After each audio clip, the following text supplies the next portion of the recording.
What does selfishness have to do with it? Good morning. My name is Father Frank Buckley. Welcome to our Ignatian Meditation Group on our Jesuit campus here at Blessed Sacrament. This is a meditation group flourishing during times of uncertainty. It's a three-part program. We always begin with a little inspiration. Recently, we've been drawing from Father Anthony DeMello on seeking God everywhere. The second part is the heart of the matter, where we engage our contemplative practice and give the first part of the morning to God, and then allow the rest of the day to unfold as she will. And we always end with a little Jesuit examine, where we look over the last 24 hours and notice those spaces in our life where God has come alive in new and beautiful ways. The opposite of addiction is connection. On this program, we build a little community by engaging in the comment box, saying hello, tell us where you're from, and where God's come alive for you recently. So, on that note, let's see what selfishness has to do with it and what Father Anthony DeMello has to suggest.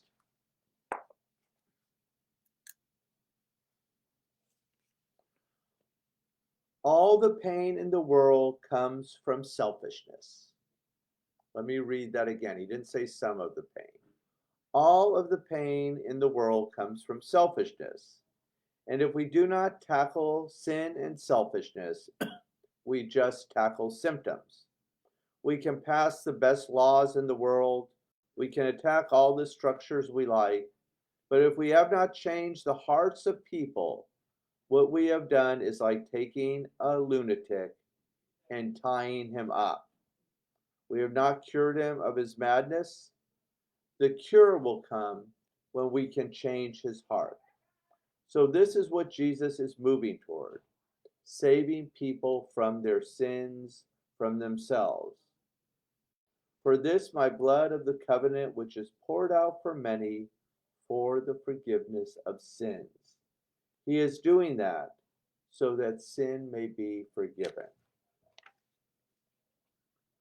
Haidt, in his translation of a Catholic theology of the Old Testament by Paul Heinisch, shows that in each one of the books of the Old Testament, we have exactly that same theme. God wants to render us conscious of sin. God wants to make humanity conscious of sin's horrendous effects. God wants to show humans that God is constantly ready to deliver them from sin. And that same theme is repeated in the spiritual exercises. Unless we feel the need for God, we come to him this unless we feel the need for God when we come to him in this retreat and experience our own inadequacy, we would have no need for him. Well, we all know we have a desperate need for God. And one of the ways we make contact is through a morning practice, by giving the first 20 minutes of the day to God through silence. So I invite you to take your shoes off, get comfortable, and we will begin shortly.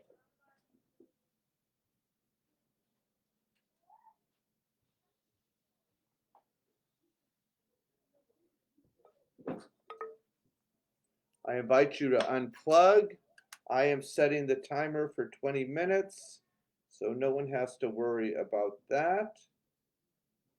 Done. I'll ring the bell to get us started, do a very short guided meditation, and then we will enjoy the miracle of our own breath. So I invite you to lower your eyes, turn the gaze inwards, and let's begin.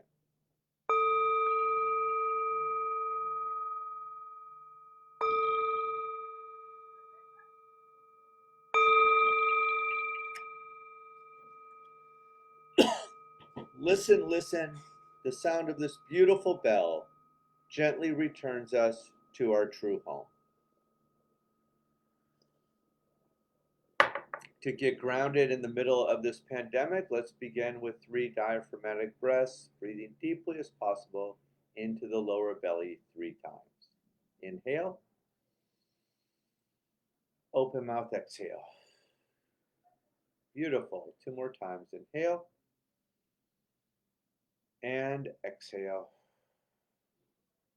Last time, deeply as possible. Inhale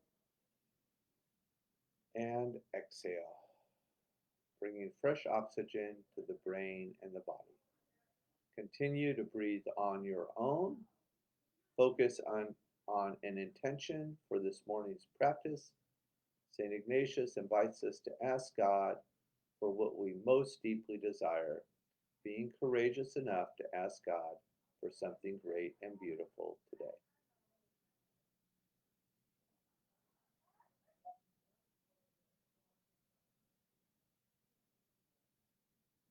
We'll seal that intention with an inhale and an exhale.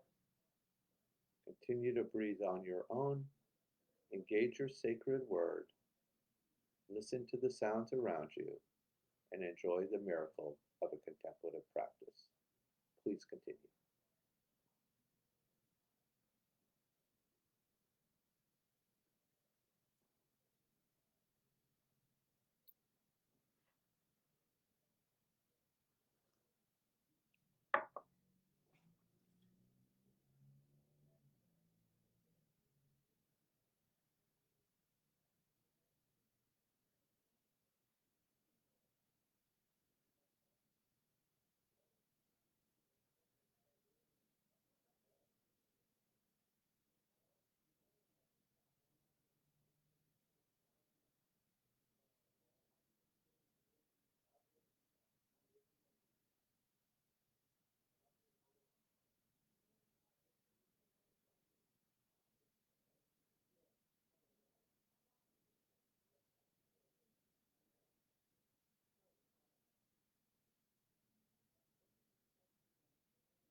Very, very gently bring the attention back to the room. If the eyes were closed, let's open the eyes. Let's circle the wrist, bringing some energy back into the body. Inhale, big morning stretch. Exhale, release. Shake out anything you've been holding on to this morning. Wonderful job, everyone. Now we will move into our Jesuit examine, and here I invite you to place in the comment box where God's come alive for you. For me, recently, many of you know I love EMDR, and there's a protocol by psychologist who died just recently, the last few months, AJ Popke, called Detour, and it's specifically for working with addictions. And I have loved reading this protocol because it begins, instead of asking in therapy, what's the problem, with something called looking for a resource state, where you recall the time where you felt resourceful, powerful, and in control. And it's very, what do I want to say? Motivational, positive, flourishing, optimistic based approach to EMDR. So I really loved reading about that protocol last night.